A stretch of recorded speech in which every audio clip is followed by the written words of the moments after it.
नमस्कार, मैं आयुषी चौधरी और आप देख रहे हैं न्यूज बेक। भारत में कई ढोंगी बाबा हैं। आज हम उन्हीं में से एक बाबा की बात करने वाले हैं जिन्हें चुनौती मिली तो वह फरार हो गए। जी हाँ, और हम किसी छोटे मोटे बाबा की बात नहीं कर रहे हैं। हम एक ऐसे चमत्कारी दावे करने वाले बाबा की बात कर रहे हैं जिनकी शरण में लाखों लोग रहते हैं। और सिर्फ आम आदमी ही नहीं बल्कि बीजेपी के अध्यक्ष नरोत्तम मिश्रा भी उनकी चरण में दिखाई देते हैं। और ऐसे दिखाई देते हैं कि वह कभी बाबा की बराबरी में नहीं बैठ सकते, वह हमेशा नीचे बैठे दिखते हैं।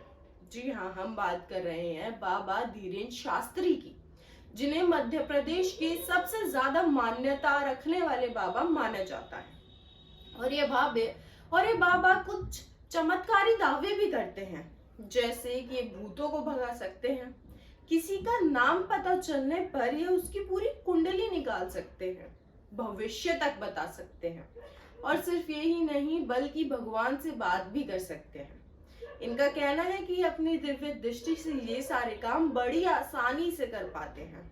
लेकिन जैसे ही इन्हें नागपुर में इनके होने वाले कार्यक्रम से पहले चुनौती मिली, ये तो कार्यक्रम से पहले ही भाग खड़े हुए। ये तो बाबा निकले ढोंगी, और ऐसे वैसे ढोंगी नहीं, अंधविश्वास फैलाने वाले ढोंगी। दरअसल मध्य प्रदेश की एक संस्था है जो इन जादू टोना का दावा करने वाले बाबाओं से निपटती है। तो संस्था ने इस बाबा धीरेन्द्र शास्त्री को 2 चैलेंज दिए।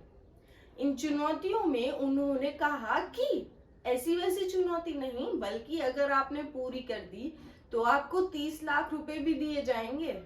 दरअसल उस संस्था ने बाबा को 2 चुनौती दी। पहली चुनौती में उन्होंने कहा कि जैसा बाबा दावा करते हैं कि वह नाम पता चलने पर किसी की भी कुंडली निकाल सकते हैं, तो संस्था ने कहा कि बाबा को हम 10 अनजान लोग देंगे जिन्हें संस्था चुनकर लाएगी, और बाबा को उनके पिता का नाम, कहाँ वो रहते हैं और क्या काम करते हैं, ऐसी कुछ चीजें बतानी है। और अगर उन्होंने सही बताई तो हम उन पर यकीन कर लेंगे। और जो दूसरी चुनौती इस संस्था ने बाबा को दी वो यह थी कि जैसा कि बाबा दावा करते हैं कि वे अपनी दिव्य दृष्टि से कुछ भी बता सकते हैं, तो ऐसे ही बाबा को अपनी दिव्य दृष्टि इस्तेमाल करनी थी। और एक कमरे में 10 चीजें रखी गई थी, जिन चीजों को देखकर बाबा को अपनी दिव्य दृष्टि का इस्तेमाल करना था और यह बताना था कि दूसरे कमरे में क्या 10 चीजें रखी गई हैं। और बाबा को इस चीज के लिए सिर्फ एक नहीं बल्कि 2 मौके मिलेंगे। और सिर्फ यही नहीं, बाबा को पूरा 100% सही नहीं बताना। अगर उन्होंने 90% भी सही बता दिया तो उनको 30 लाख रुपए का इनाम मिलेगा और उन पर हम यकीन कर लेंगे। लेकिन इस चुनौती को सुनते ही बाबा तो फरार हो गए।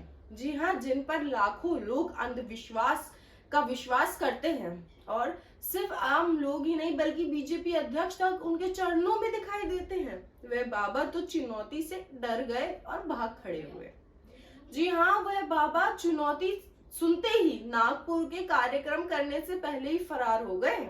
दरअसल उन बाबा का कार्यक्रम 13 जनवरी को नागपुर में होने वाला था, लेकिन जैसे ही उन्हें चुनौती मिली वो तो 11 जनवरी को ही नागपुर से फरार हो गए। अगर आपको वीडियो अच्छी लगी तो वीडियो को लाइक, कमेंट और शेयर जरूर करें, और देश भर की खबरों से जुड़े रहने के लिए देखते रहिए न्यूज बेक।